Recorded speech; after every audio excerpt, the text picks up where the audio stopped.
Outta Retirement. With me, I am joined by Cherish. Hello. Thank you for having me. Hey, Cherish. Hi. This finger moment's been sticking today. It's been sticking today. Yeah. Cherish is in the building. Cherish is in the building. Cherish, you are an amazing poet. You are an amazing wordsmith overall. And I know your name is Cherish. We call you Cherish. But is that also your artist name? You know. It is my artist name. My mom named me Cherish, and I think it's pretty heavy hitting. And I think it's harder than Cherish Chambers. I feel like so. Yeah. I do go by Cherish, the poet, I suppose.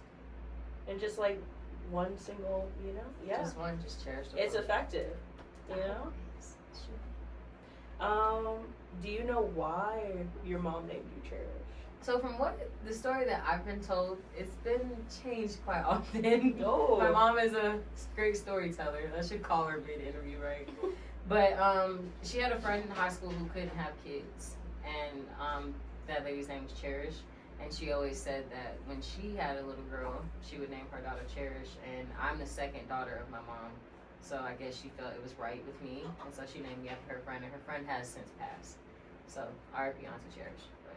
Well, that's sweet that you're carrying on her legacy. I'm sure she'll be proud to know that her name is also persevering in this way, and you create such enthralling, not only poems but just I remember I was listening to you rap as Catrell was singing one day, and it was just a flow state, and I don't even know how you managed to get there, but how did you first start learning that you could do that? So it's actually pretty recent that I just started learning how to enter that flow state. The poems that you hear during my performances, I sit down and I write those. Those aren't off the top of the dome or anything, but when you catch me in those little moments like that, that is me actually practicing how to freestyle, because I want to get into more music and into making music, and I really like to rap. And so I just started saying the things in my head that sound good, and then I'm planning the next thing, and I'm okay, what's gonna sound better? I'm listening to the beat, and it's a well-oiled machine that's not always well-oiled, because sometimes it's not always good. That's right. Well, they say it's not right that it's not always good, because sometimes it is good. That's where the magic is, Yeah. They say practice makes perfect. It does. It really does. Yeah. So I really am. Any moment that I get on a beat, a moment to speak, I'm okay, what can I say right here that's going to be heavy hitting? What's going to be relatable? What's going to a hard punchline? What's going to be funny? What's going to bring the dog out in somebody? Those are things that I'm searching for when I'm in those flow states. Okay. Well, I love to see that that's the process that we're starting to lean towards. But also, you said this was recent. How recent did you figure out that you could discover that you could do this? January. It was Oh. January. Yeah, you said recent. Super duper recent. Yeah, super duper recent. So in January, I started going to these open mics at Inner Circle with someone that the community loves and we know, she who will be named. And she bullied me into getting on the mic. It was professional bullying, of course, but she was teasing with me and you can do it. I hear you. Not do it on the mic. Not do it on the mic. And they were desensitizing me to the mic at Inner Circle, and then at those Sunday jams, that's where that was really curing that, where I figured out how to punch in and punch out and how to make things sound good. But that was mid-January I discovered that. Wow. And that's also wild, because as we're recording this, last night was the last open mic at specifically the location for Inner Circle that they had last night. And she is also now being boosted into this new stage, and so it's honestly really interesting to see how you work through your anxieties, not only in your art, but through other members in the community supporting you too and bringing you and helping you too. Wow. What do you enjoy about it? I like to say, so if you look at my Instagram bio, it says the world is your oyster. I write stuff to make people cry. And I feel there are a lot of feelings that go unsaid. There are a lot of things that people want to say but are afraid to say it or don't know how to say it. And I love addressing the elephant in the room, whether that be with my own emotions, someone else's emotions, how somebody made someone else feel. I'm writing these poems from the things that I'm observing not only in my own life, but in my partner's life, in my mother's life, in my friends' lives, because everyone are having these human experiences around me while I'm having mine. And sometimes it's hard to understand, and it's hard to like express how these human experiences make us feel. And so in the process of writing these things, and it makes me feel free. Like it makes me feel free, and it makes me feel like I'm being heard because people sit down and listen to me now. Because I have a better way of like expressing those feelings. Yeah, it's like you're observing just life and people. I'm observing happening. and absorbing, like the good and the bad. Yeah. Because like the good comes bad, so I'm observing and absorbing everything around me, and that's how I'm creating the work that you see and that you hear. Oh, that kind of takes care of my next question, which is like, how do you start? But how do I start? Well, there's other layers to it, because like those are the feelings, but then like the actual process of like pen to paper, yes, thumb to computer or keyboard or whatever. I wait till the last minute. Honestly, I work much better under pressure. I don't know if that's like a Leo thing. No, I think that's a me thing too. Cause I to the last minute. The performance that I did for the Outta Retirement show, all those poems were written in like the last 10 days of my trip in Georgia. And I was like literally on the plane, like perfecting it. I had sent Keetrell the set list and what I wanted it to look like in the poems, but I was still like tweaking, and I was like literally on the flight, like what can make this better? What do I need to take out? This is too long-winded. This metaphor, this is a stretch. Like they're not gonna understand this. You're also creating, but also editing in like real time. In real time. So like I write it once, and that's the piece, and then like I'm done. And if I read it too much, I'll change it, and then it won't be true to how I felt in that moment. I do edit like grammatically, like in that sense, and then I do edit like for performing, because sometimes what I'm trying to say sounds great on a read, but it doesn't sound good coming out. Yeah. So you have to edit it for the performance-based part of it. I recently had this conversation with somebody where they were talking about how like you can either find the feeling first and then write about the feeling, or you can start writing and find the feeling as you're writing it.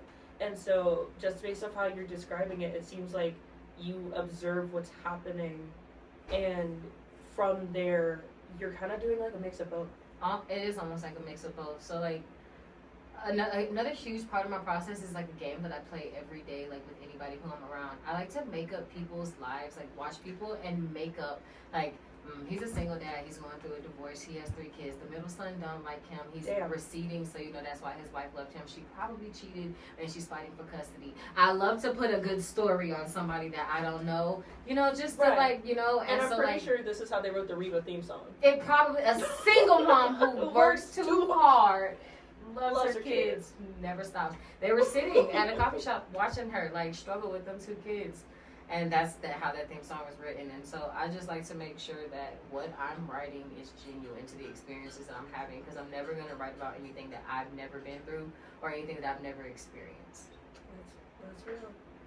To borrow from Trell, I know that's right. What is the biggest problem you think you have faced in writing? And how do you overcome it? I know, like, a lot of writer's block is the huge thing. Writer's block is a huge thing, and I suffer from it quite often. And it really comes from a place of when I don't know how I feel. It's normally when I start writing, when I know exactly the emotion I'm having, when I'm in the heat of those emotions, I can't express it. Mm-hmm. Like, so I can write about being angry while I'm sad because I remember that feeling. But in the midst of that anger, I can't articulate, even in real life. It's like the being present in it. And being present in it, and like that's a hard thing to like navigate.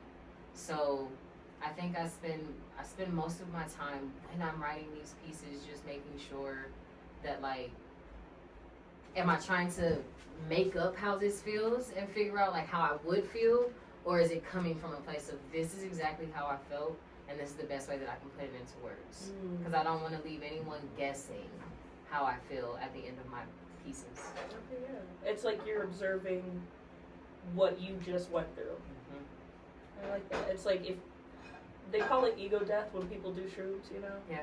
But it's like you're becoming this observer of your own life and like removing yourself from it and kind of taking it, not necessarily analytically, but it's like, okay, you're kind of putting yourself in the audience's shoes in that sense. Trying to, because I never want to write anything that wasn't true. And I want to hear the damn, like the slight clap, like, because I want to know that I'm hitting home, because like these are human experiences that we're all having. So I want to make sure that I'm hitting home every single time. And so like I'm watching the audience. Like I'll even change the way I say something coming up next depending on how the audience reacted on the last line. Yes. Because I just want to make sure everything that I'm delivering is again coming from the true sense of self. I like that you've explained this process, just like in your creation in whole, but also specifically for Outta Retirement, which was a tarot-based themed show. You gave us 11 poems. Was there a specific card, or was there a specific aspect of tarot that inspired those 11 works to come out? The Fool. The Fool. Okay. So I actually have a poem that I didn't read that night. It's called Tarot, and it's about the fool. And the fool does love completely, with like nothing wanting, without wanting anything in return, and like waiting for airplanes at train stations.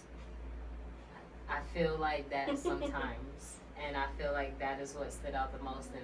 And that body of art that I created, I went through all of the emotions of what it feels like of being foolishly in love and foolishly moving forward in life and foolishly accepting defeats that I shouldn't have even accepted. And so I feel like that tarot card specifically spoke to me throughout the process of writing for that show. I like, the Fool is also like, it's a tarot card of like new beginnings, you know?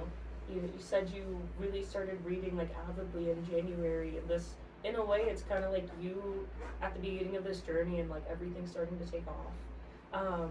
And in that, where do you see yourself in like 2 years from now? Maybe even like 1 year from now? I would like to publish a chapbook. Book. Yeah, so it's a collection of poems that poets normally put out, like their first body of art, 15 to 30 poems, you know, small, short thing, maybe even like paper, not even nothing too crazy. But I do want to publish some work, and I want to get out more. I want to be performing more. I don't perform as much as I'd like, and I think I need to network a lot better and really just get myself out there and let people know, like, this is who I am. I am Cherish. This is my work. This is what I offer. Book me. So Book Cherish. Hey now. Hey. And so in the next like year or two, I want to be published. I want to be like speaking somewhere at least once a week, doing my craft and teaching workshops. I want to really connect with the community and teach people who aren't maybe the strongest writers or anything like that, or they don't know how to express themselves in that way. I want to show people that like this is tangible and like anybody can do this. You don't have to be some kind of like wordsmith or super educated or have all of these accolades. You just have to feel and whatever you feel you should say, and I really want to get more into that. I love that. You're turning it back out to the community, which is what it's about, you know. You're reaching out and you're inspiring and you're connecting and observing, and I love that you're trying to turn back into community. And on that note, how can your community get you there? Just, I guess, follow me on all my socials. I'm sure they'll be tagged somewhere at the bottom of this video. And reach out to me. I love to collaborate. I love to co-write. I love to help edit. I love to just really, in any way that we can create together, get at me. I'll get back at you. And let's like really just like, let's just create and let's do this and let's have fun with it. And let's kind of like show the rest of the world what Denver's kind of made of. Yeah. Let's create. Let's show Denver what we're made of. Let's show people what we're made of. And I mean, I was gonna ask what advice you would give, but that's also pretty good advice too. Yeah. If I could give any advice to anybody who wants to step into this world, like, don't be scared. Go to those open mics. Stand up on those stages. Like, read your work. You don't have to be memorized. It don't have to be printed. You can read it from your phone. Don't put all these stipulations and fake boxes up around you and how you express and how you create, because like everybody is trying to achieve something, and everybody is trying to express themselves. And so everyone is very open to how others express themselves. This is a very welcoming community. So, like, you have to let down all those preconceived notions and ideas of what you have, of what you think you'll be, and be what you want to be. You're the only person getting in the way of you. You're your biggest op, man. Biggest op. All right. Thank you, Cherish. No problem. Thank you so much for having me. Goodbye. Bye, guys.